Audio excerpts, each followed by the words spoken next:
Hello, ballers! What is going on? It is Preacher. Fucking loving Legion right now. Ridiculously so. I was playing it for so long the last couple of days. Every opportunity I had to take away from work was just logging on and getting some stuff done. But still, many people asking us questions as the numbers do seem to be dropping. Not that we would know. Blizzard wouldn't tell us anymore. With the various little niggling issues that are playing on people constantly. So we did bring a couple of these issues up. We talked about them a little bit at the web show, especially as we had Watcher discussing 7.1's inevitably close release. And as I said, I believe they would release it tomorrow if they could get away with it, as it should solve some issues, maybe, who knows. But mainly, like, what would I do? What would I do if I was going to fix some of these problems? So I thought we'd go through it step by step, and then you guys can throw your ideas down below. It always seems to be the one in 1,000 idea that actually seems to really blow my mind. So let's start off with the gear system. The gear system, which is obviously, people are picking it up in either you're screwed, and because we live in this item level based world, which obviously happens, or people are, and you can admit it down below as well, you can admit whether or not you literally have a completely redundant, obnoxious set of gear that's just to give you a lol item level and allow you to get into groups where you wouldn't actually ever wear that gear in your entire life. So what can they do to actually fix this? Based on what Watcher said in his interview, and he did sort of bring this up, but it didn't say the word. I mean, I could be reading too much into this, and you guys can let me know. But I feel it's almost utterly inevitable at this point that Reforging is coming back. I don't think there's another realistic, simple solution that solves this. And some of you might be going, and Preacher, people just use an add-on when we use Reforging. That's okay. That's okay. That means if they reintroduce Reforging, if it's possible to do that, but he did kind of hint that they're working on something that might take a little while, whether that's trying to get Reforging back into the game and allow it. I mean, the guys and the systems already exist, and they probably need some tweaking to work with Legion. But let's put it this way, right? Most of us would use an add-on in order to just do it quickly, like we did in the past. Yeah, we all had a Reforging add-on around Cataclysm time, and we just went to the guy and we went bleh. And I will admit, when you do get an upgrade, it is quite nice that you can just slap it on, especially in Legion where there's far fewer gem slots and there's far fewer enchants to be put on your gear. You're not going to struggle or not equip a pair of shoulders, for example, because you can't put on your Legion surveying or scavenging or whatever the case might be, right? You're not going to do that. You generally just grab a piece of gear. Is it an upgrade? Yes, stick it on. That is quite nice. But if they're going to have this many varieties of items, and they're going to notice that, or they do notice, let's not fucking fool ourselves here, they are aware of it, that a lot of the player base is continuously stuck in this, I must get better gear, and that is determined mainly by item level, is that they're going to start seeing low performance, which we talked about in the past, and that's going to be counterintuitive to their progress through the game, because you want them to be doing higher mythics, you want people to be testing out more difficult content, should that be the case, and the item level will give them a sense of, I'm ready to do that. What's the biggest question people ask? What item level do I need for Mythic Plus? What item level do I need to raid? These are the basic questions that nearly everybody in the player base asks, and therefore, if they're going to do that, Reforging solves a lot of problems there. What problems does it solve? Well, even if they're not using an add-on in order to calculate their best Reforging, which most will do anyway, they're asking the question, what is my best stat? And it doesn't matter if that piece of gear doesn't have that best stat on it, they can tweak it so it does. And I think that's a wonderful thing. That would solve so many problems, because even if a player is literally strapping whatever to his back has the higher number, he can make it work for his benefit, right? For the most part, considerably better than the solution we have now, and I don't think it to be too much of a problem. There aren't many like breakpoints, and if you're not sure what I'm talking about there with breakpoints, it's where you're trying to reach a very specific number on a stat. So you might want something like 1700 haste, right? You might want something like 2000 mastery. There aren't that many of them in the game right now that a bit of Reforging wouldn't be able to not be a big deal. So you could still relatively equip most stuff straight away, but obviously mobile Reforging could be a thing. I think Reforging will be coming back. On the top of that though, what else could we do if Reforging's not coming back? There are other options, but then none of them are very, very particularly tempting. There's the reduction in type of stats, which is something they've done several times in the past. And it's not really something you can initiate mid-expansion, although they could do, but it's very, very unlikely. So what I'm talking about here is removing certain stats, so there's far less variables. So you might remove versatility, for example. And I know I always get this reply when I say stuff like that, but we need versatility. Yeah, that just shifts to something else. They build it into the character, they tweak it, they modify it. It all builds into something else. They'll build it into mastery, they'll build it into haste, they'll build it into something else. So you don't lose out, but there's far less variables on what can drop. They could do that. They've done it in the past. We've lost armor penetration. Never forget RIP. We've lost hit. We've lost expertise. We've lost dodge. We've lost parry. We've lost recently multi-strike. RIP, never forget. I really liked multi-strike. I wish it had come back, especially now I'm a mage. What else they could do, and might be on the cards, but again, I don't think they want to do this, and that's the simplification of varieties. So this is your Titan Forged, your Warforged, and what I didn't even know recently is that certain items actually have a different base starting level. So an example of that was I was obviously, as a mage, trying to get a really, really epically good Devil Shock Baton from Suruma, and I got a Warforged version, a blue Warforged version that was exactly the same as my base version. So I've got an 830 one, and the one I got was Warforged but still 830. So they were literally identical. And that was the point where someone said, yes, they have actually different base stats. The actual basic start size, RNG, it can start at 830 or it can start at 825. So you can have all these variations. I mean, just think about this one trinket alone, will you? Is you can have the 830 base, and then that's Warforged and Titan Forged on top of that. Or you can have an 825 version that's Warforged and Titan Forged. Utterly ridiculous, right? Utterly ridiculous amount of variables that go into a single trinket from a world quest. Why? Why bother? I would love to see this removed, but how much benefit is the game getting from having people obtaining ludicrously high items every now and again in a world where plenty of people, whether we like it or not, are in fact relying on gear to get them through most content, right? Especially when you're looking at normal heroic, where mechanics are much more forgiving compared to mythic, obviously, and therefore gear is a big factor there, right? Being able to massively out DPS, out tank, out heal the encounter is a huge advantage in those areas where mechanics can be forgiven because your gear can cover your errors.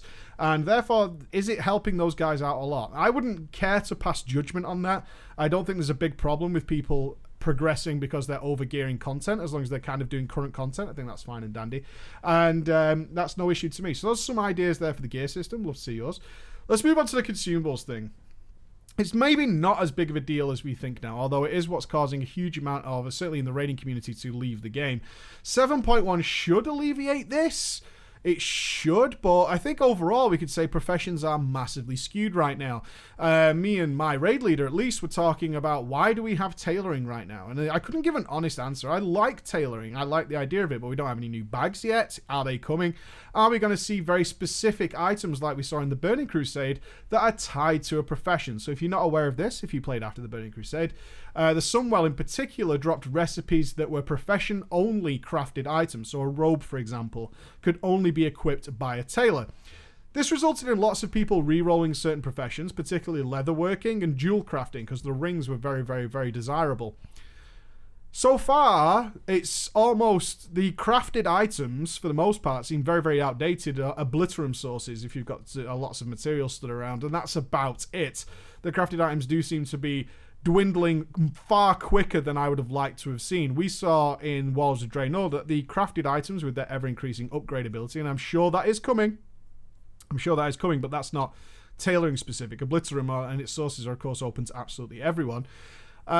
Is whether they were still being sold at the end of the expansion. I sold plenty of those things. Every time I had an overabundance of resources, I sold those things, which makes it. And now we're in a situation where all these professions like this. I believe Ghosty has skinning. You have skinning, mate. And is it worth? Not a lot of money in it. It's all in the herbs. It's all in the herbs. Yeah, this complete scale-tipping, overwhelming balance towards herbalism is really crippling a lot of people to say, well, why do I even have my other professions when, even though most of the server, including myself, has a herbalist at this point or is already re-rolled, it's still just bringing in the gold. Like, if you've got the free time and you value your free time in a way that farming herbs ain't a big deal to you, you can crack on a movie or you can crack on some music or watch some YouTube or whatever, then you're just making tons and tons and tons of gold, which you can use on anything the hell you want. So they could do a number of things here. 7.1 should help. They could simply just reduce the number of mats required to create stuff. That would be a godsend. Or just boost the number of materials dropped. What we need is more resources in the market, even though you can still herb the same spot that has just been herbed, right? So you guys will probably know this. If someone picks a herb in front of you, it doesn't matter anymore. You can still go and herb the same one. But the fact of the matter is, the big ones like Starlight Rose, even at level 3, is only guaranteeing you 1 most of the time, right? It's crazy. And anything below level 3, which is difficult in itself to get level 3, I mean, you're down to RNGesus once again, is only 1. And if not, it's grey dust. And this really hampers the amount of consumables that are being created. Now, it was brought up in the 7.1 interview with Watcher about consumables and stuff. And this discussion came about it's strange, or maybe it's unwieldy, that people are expecting people to use potions all the time. And it's, for me, from a raid perspective, that's utterly nonsense. You should be well aware that, of course, if we're going to kill a boss for the very first time, most of us aren't doing things like heroic split runs and gearing our raids and our alts to come up with absolutely optimal setups. I mean, I'm in a top world 300 now or something. Our recent kill brought us up to there. We fucking getting too hardcore for me, this shit. I don't fucking like it. But of course we're going to use potions, because every little edge matters. It matters when you're raiding at that level. Of course it matters. And plus, and I think this is the most important thing here, the fun. Using potions and stuff and flasks and buffing your character is totally fun. I want to do that. I like doing it if I'm running some Mythic Plus. I want to pop a potion in there. Sometimes I need to pop a potion in there. Maybe I'm doing LFR and I've just, like I did LFR after our raid. Last night, I did a heroic clear last night of the Emerald Nightmare, and I still had like 45 minutes on my flask. I still had food. I still had a defiled rune on. So I hadn't done LFR yet, and I'm still after a trinket. So I was like, well, I might as well check out LFR. So of course I potion in there. Why? My character's buffed to the teeth. It's just fun. I just want to see what I can rape Ursoc with and see what comes out. And I want them to be fun, and I don't want to be thinking about a gold sink every time I try and do something fun with my character. Another solution to this would be to drop flasks. Flasks are incredibly dull at this point. They're incredibly dull. They're just mandatory buffs that you must have. They're almost like Fortitude and Mark of the Wild of old. You just have to have them. And you don't notice the difference. You're flasked. What does it really do for me anymore? I like the new potions. They're a bit of a twist on how potions used to work. Instead of just being a flat buff, they do something cool. They have a nice animation that goes with them. They're a little bit more interesting. Whereas flasks seem very antiquated now. I wouldn't be sad to see flasks disappear and just build it into the character. I mean, I love buffs that come from other players. That makes me incentivized to care about my group, to care about all that kind of stuff. But flasks, I would happily say bye-bye to. I mean, just build it back into the characters. They're just a cost associated with playing the game now, and that's not fun. That's not fun. Mythic Plus, then, is our next subject. Mythic Plus. What can we do about Mythic Plus? This is awkward because from my perspective, Mythic Plus is doing its job just fine now. It really is. The problems that I see with Mythic Plus are generally stemming from people who leave mid-dungeon, and I agree that is a problem. And I also agree that there isn't really a good solution to that. Some people came up with is someone leave your group, then your timer stops until you attack the next target, which is very open to abuse in a number of instances where you can bypass a lot of things and get the absolute minimum amount needed to clear the dungeon. We've already seen people in Vizpot like 25-30% of Blackrock Hold at this point in order to get the timers. It can mess around with things in an unwieldy way. I think most of the time if people leave, if it's in a guild run situation, if somebody disconnects or whatever, then that's usually a total accident and you can kind of chalk it up to that. Well, that fucked up, but that's a shame. We could deplete it. All right, whatever. The issue really is that it happens in the pickup groups. But part of me also thinks if you're going to play the game at a higher level, as the further and further you go into Mythic Plus you do, even at Mythic 2 onwards, then that's part of the risk of being in that environment. You're putting yourself in that situation and then saying, I need protection from the situation I'm putting myself in. Now, that sounds really unfair, but I do think that's part of the Pug dynamic. When you join a Pug raid, there's an expectation there that there's going to be somebody in there who just can't be fucking bothered. He's going to be shit. He's going to be a bad player. Or he's just straight up going to leave after the boss dies that he actually wants an item from. So I could put myself in my shoes. If I was to try and get the trinket that I'm after from the Emerald Nightmare, I might join a pug, but after that boss dies, which is Il'gynoth, once Il'gynoth dies, am I particularly interested in hanging around a pug? Not really. I don't need anything else from anywhere else particularly. So I mean, I'd rather save myself the hassle. And many people go, well, that's just being a dick because you're not thinking of the raid. I don't know these guys. And that's the truth of it. I don't know these guys. I don't owe them anything as far as I'm concerned. I really don't. I owe them to do my best while I'm in the raid, but I'm there for me because these guys aren't people I'm going to play with again more than likely. You know, that's a very low chance. And I think that's the probably real thought process that goes through many people in those scenarios. When you join a pug, you're looking after yourself, right? I mean, you're joining for your own benefit. You're not generally joining pugs to try and boost people, although some people do that. I'm not saying you don't. But for the most part, nearly everybody in there is like, well, I want to join this because I have the Mythic Keystone. I want to get my loot that I deserve. I want to get my cachet at the end of the week. I want to join a raid and get myself some loot. Maybe you do want to get loot off all the bosses. Maybe you don't. But generally speaking, you're not particularly asked about what Bill from Realm whatever the fuck is doing, right? Go fuck Bill. Bill can fucking swim in a lake of Bukkake for all I care. I don't know who he is. And that's generally how it rocks and rolls. The legendary system then is the final topic we could bring up today. Is there any way of fixing this? Fucking hell. Delete it. Delete it. Of course, Watcher said that he's trying to sell the idea that they believe that the system is good. They believe the system is exciting and is good. I'm not seeing it anywhere. And I play with hundreds of people every week. Even my guild alone has hundreds plus people in it, let alone all the other people I see in trade and I see in random groups when I do my random heroics. All this kind of stuff going on. I'm not seeing the joy anywhere at any point in time other than a sigh of relief or just disappointment. I'm not seeing joy. I'm seeing, oh, thank God, I finally got one and it's decent, yay. Or disappointment in, for fuck's sake, I've waited so long and it's still shit. Or just the utter bitter complaints. And I think, again, if I just look over to my right, Mr. Ghost, I saw Mr. Ghost in a long conversation in our guild chat with people who were just utterly frustrated and burnt out and frankly just fed up with the fact that they've been playing nearly every day since Legion launched and not gotten one. The system is just horrendous in my eyes. It's the worst thing about Legion. Legion's got its problems, but overall is really good. I mean, only yesterday my raid leader was saying that he's run out of things to do. But that's pretty fucking good going, considering how long Legion's been out and how often that guy plays, right? Now I'm out of things to do. Okay, finally you got there. Until someone suggested the fishing artifact, and then I think he went off and started to do that thing. The legendary system, I don't know what to say. I don't know what to say about the system. It's horrible, it's horrendous, and I don't care anymore. I really don't. I don't care anymore. I mean, I could equip 2 now. I finished my research. No, I don't have 1 to equip. So at the minimum, I need 2 more in order to make use of something I have now. And that whole situation is frankly hilarious. And I'm sure there's many of you out there. I might as well have 0 legendaries. I mean, I have 1, as you guys well know from the video we made. But at this point, it just doesn't fucking matter.